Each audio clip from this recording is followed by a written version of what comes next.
Will AI lead to 30, 40, maybe even 50% unemployment?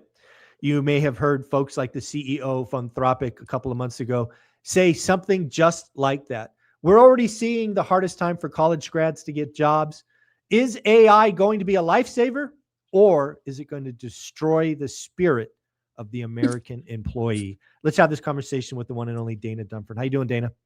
I'm great. Thanks for having me today. Absolutely. So again, folks, if you don't know Dana, she's been in Silicon Valley for a long time. Obviously, the founder and CEO of Hemlane, and just an amazing individual around AI, and somebody who is a user, probably spends a bunch of money on AI tools inside her company. So she is Mhm. up close and personal with this.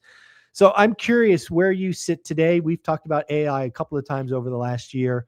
What are your thoughts? Do you think it's going to lead to this double-digit unemployment? Are you on the Elon Musk where we're going to have UBI and everybody's going to be rich? Where are you today on AI? Yeah, UBI is an interesting one because I think that is just totally separate from the unemployment conversation of like maybe that is a good idea or changing how we think about taxes. I've always said you shouldn't tax people for working. You should tax people for spending, consuming, right? You should incentivize more people to work. So I think UBI and just kind of thinking about taxes and then how the government supports its people is a separate a conversation, but somehow it gets mixed in with this unemployment. I go back to the Industrial Revolution. Back then, it was the same thing that, everyone's going to lose their jobs. And what happened? Everything got repurposed. Hmm. I think you're going to see a couple of things happen. I think one, the types of jobs are going to change.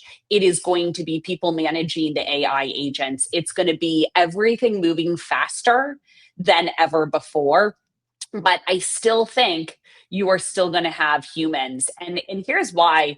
On the AI side, we're very much on the cutting edge of like, I mean, I can ask Jarvis, our agent, to go and wipe out Michael Zuber's data in Hemlane or do a lease renewal, and it will do it for me. But what I've always noticed is like, you need an agent to watch the agent, and then you need a human to watch the agent who's watching the agent. And there's still a level of something that humans can do that the AI agent can't do in order to perfect it. Now, the question is with AGI, could you get there and could you say, hey, you don't need the human involved? I think by the time you get there, you're going to have more humans focused on data centers and energy. You're going to have humans thinking more about nuclear fusion and how do we get energy at a cheaper price. There's going to be so much more that goes into it. And I think every product's going to get better. Like government websites, I hate going through because the design is so terrible. And I'm like, why is the call to action button So there? kludgy, And yeah. but what's really cool is like now the government, maybe you were doing something manually. Now you can use these design tools like Mm. Lovable to make the government website look like, top tech companies website design, and you could do it overnight and have a person doing that instead of administrative work. And so I think that, will jobs get repurposed where people are? Absolutely. I just don't think that you're going to have this huge unemployment. And I go back to what is that book? Is it Lexi Frankel? Anyway, it's basically a man's like search for meaning or Yeah. whatever, like Hmm. for purpose driven life, a very famous book. And in reading that, people wake up for a purpose. People want to feel like they Exactly. have a We have this purpose. innate nature to create. Yes, agreed. Yeah. Exactly. And so I think when you think about what the purpose is, maybe you have more ski instructors teaching people how to ski. Maybe you have more, and that would be someone who might have instead been, cleaning a house or something, who knows? But Hmm. you would have it where these jobs get repurposed to something else and people still want that human connection and people still want to have a purpose in life. So I don't think that people are going to be satisfied with, hey, now Michael, you're going to sit on the couch and no one's going to work and No unemployment's at chance. 50%. You're Yeah. just going to find people repurposed to new jobs. Yeah, I'm glad you brought that up because I didn't know. I never know where these conversations are going to go, and I've often said that, and I've been saying that for years. Even when the idiots at Anthropic and other places are talking about double digit and, unemployment. I'm like, you have no idea. You're actually creating a message that make people want to hate you. Why are you being so stupid? Right. Yeah. So, also, I guess they're going public now. So he's publicly changed his opinion in the last 48 hours. I thought that was hilarious. I'm like, you're changing that for a different reason, you jerk. Yeah. But this is just, in my opinion, you're right. I think there was a time where there was a lot of people in tech who thought AI was going to be the answer and we were not going to need engineers and all of that. And I never thought that. And David Sachs from the All In podcast, they do this yearly episode where they kind of make a crazy prediction. And his crazy prediction in January was that AI will create more jobs than it destroys. And at the time, he looked like an idiot because the prevailing message January 1st was AI is coming fast and heavy. And, oh, by the way, engineering's gone and customer service is gone and all these things are gone. And there was just a report, I think it was Kellogg, that talked about in engineering, there are more open engineering jobs today than there were at the beginning of the year. Yes, we're hearing about Meta's 8% and we're hearing about Amazon and all these others, but we're actually empowering smaller companies who used to not be able to afford engineers, because who can compete with Google for in software? Like, who's going to pay $400,000 for an engineer? But now you get a junior engineer plus some AI, LLMs or whatever, and it's cheaper. So I do think that AI, and I've said it forever, AI will create more jobs than it destroys. I am afraid that we'll have a timing issue, right? Because it's easier to cut before you grow. So we still may have a timing issue. But I've never been on this AI doom 50% unemployment. I you know what I thought that was?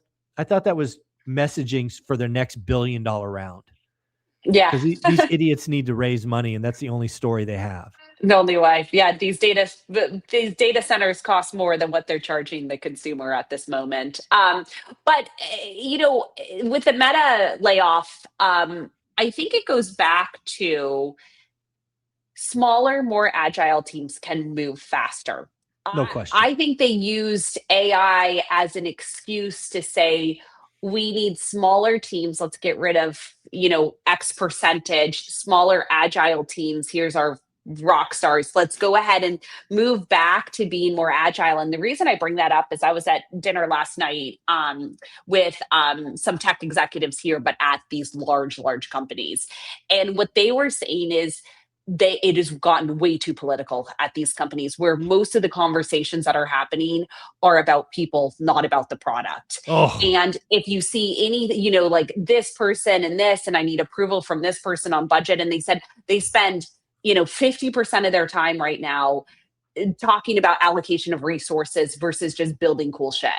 And so I actually think most of these companies are doing that because they're saying, hey, these startups are much more agile. They can turn on a dime and be able to implement this tool. They don't need legal's approval for 3 months. They don't need, it's true. And so that's the frustration that they had. It was interesting. I was like, weird, we just don't have that. When I go into one-on-one with someone, I'm talking about work product. I'm in founder mode. I am totally in founder mode. I am not in, hey, I need to kiss this person's ass to get this approval or whatever. It's all just talking about product and building. And I think that's what these large companies want to get back to, because it is the most exciting time in tech. So the layoffs, I don't think are because of the AI. I think what they're saying is, I need to get rid of a lot of just large teams, a lot of management layers. AI is going to be my reason. And now I need these teams to be able to have fewer decision makers and be able to execute faster. That is exactly what's happening. And I've been calling that for a while. What Meta and others can't say is we overhired. That would hurt the bottom line. The prevailing message now is we're getting more efficient. AI is doing this, that, and the other. And oh, by the way, we're moving 8%. The CoreWeave CEO sent out a stupid message, but I understand what he was trying to say. He basically said, we're getting rid of the measurers, right? You have a bunch of people playing with Excel spreadsheets and doing measures. Like, it's slowing the system down. AI can measure. We don't need Yeah. measurers anymore. We need doers. Yep. And yeah, that's what's happening. Is I think a lot of firms overhired during the pandemic. And oh, by the way, let's not forget there was a time where people were competing for talent. So you were sucking up B and C talent because you just wanted the body, right? Yeah. And Yep. now they're getting rid of some of that B and C talent. Yeah, I couldn't agree more. And your point of the measures is so true because what I heard last night at dinner was like, people are scared to make changes or big leaps in implementing new stuff because they're like, ooh, what number would it change and how Yeah. much? And they've got all these measures. It's like, what happened to just let's launch something and figure out what happens. And if Yeah. it goes the wrong way, let's just kill it. Like that agileness, I think, is very much needed. And it's the innovator's dilemma. Yeah. It's the larger you get, the more challenging it is to innovate. And that's why I think a lot of these large companies try to create total offshoots where they have a innovation hub that is completely separate than everything else that doesn't need approval or requirements from anyone. And I think these big companies are probably going to have to go back to that in order to be agile and keep up. Yeah, a couple more topics here. The other thing that I saw happening is, I'm sure it hit your radar, but you have so much going on, you may not remember. Uber's COO or CFO put out a note that they're already spent their entire yearly budget by April on AI jobs. Right, so again, they've already spent all of it. And then we got Microsoft canceling their use of Anthropic because it's too expensive. So one of the things that has to come to AI, in my opinion, is a new licensing model. And then the last thing, and I think I've said this before, maybe never to you, is I think one of the things going on kind of in the 3D chess world is China is dumping cheap and good enough LLMs on our market, kind of like steel dumping in the 70s. Yeah. And it's going to destroy the valuations of some of our players. So what do you think about new pricing models? You've seen companies like Uber say, "Hey, we can't spend that. We've already spent our whole yearly budget." What's going on? Yeah, a couple of things with that. So first, just like at the start of like these LLMs and how much they charge, China is the one that has more energy, cheaper energy. Now it's coal, so a lot of it's not the most the best for the environment. It's not the cleanest. The cleanest. It's not the cleanest, but they're winning there. The question is someone going to put their data into all I got to say is look at TikTok. Something that's censored. It's true. Hey, TikTok is good enough. That's what people don't understand. Yeah. So that is true. And maybe it's not companies, but like consumers will absolutely. You're gonna get some tier of company, like mom and pops. They'll be like, what are the Chinese going to do to me? Right? Yeah. Who cares? Yeah. Like there'll be, obviously the U.S. government will never go there. But again, most of the market is not the U.S. government. Yeah. So this is going to be a problem for the U.S. players, I think. Yeah, no, I couldn't agree more on that. And then just to your point of the AI costs, there's two things there. One, I can personally say our costs on AI, how much we spend for our AI agents, it's going up 3x month over month. And so I always have finance come to me and be like, what we forecasted, Dana, is not this. There's this one line item that is already over. And so that is true. That is from a company perspective. I'm like, wow, now I'm looking at the AI and I'm like, how many people is that were, there's 20 people right there just in AI alone of how much we're paying Anthropic. Yeah. And so that's the first thing. The second thing, which worries me more about it, is none of these companies are profitable. And if they actually charged us the actual cost of the energy and how much it took to do that, it would be like 10x the cost of what we're paying now. And so now I'm like, well, once these VCs stop funding it, if we can't get the data costs, the energy costs down, and they were to charge us as a company or you as a consumer the amount that it actually costs to service, this cost would be so much more. Like right now, this is on the backs of venture dollars and trying to be the first to go to market. And so that is the interesting thing, is the whole conversation just needs to be, how do you make energy cheaper and more efficient? Because if not, this you're is a runaway train. This is and then we're stuck with it because we have everyone reliant on the AI and using it. And so if they 3x our cost, it's like, okay, Well, now what do we do? Restrict how much people are using AI and go back and hire people for it? There's that question as well with it. So again, I have no idea how. I'm going to ask the question. If you don't want to answer it, totally fine by no, me. please. But let's just say for a minute, your CFO comes to you in 3 months, so 90 days from now, Yeah. and basically says, we were on a 3x run rate. For whatever reason, it jumped to 10 this month, and we can't afford this anymore. How fast could you turn it off? Like, how fast could you turn Jarvis off? Um, so we could turn it off. It would be very detrimental to the business to turn off. Like, so we could turn it off overnight, but we use it for everything. If Mm, a customer asks any question, support, the first response is AI going through what a human used to take 10 hours to try to troubleshoot. And it's like, right. oh, this is exactly it. And here's why this happened. Review this, click to send. And so the team wouldn't like it as much because right now the team loves that any of that Sure. admin kind of stuff they don't have to do.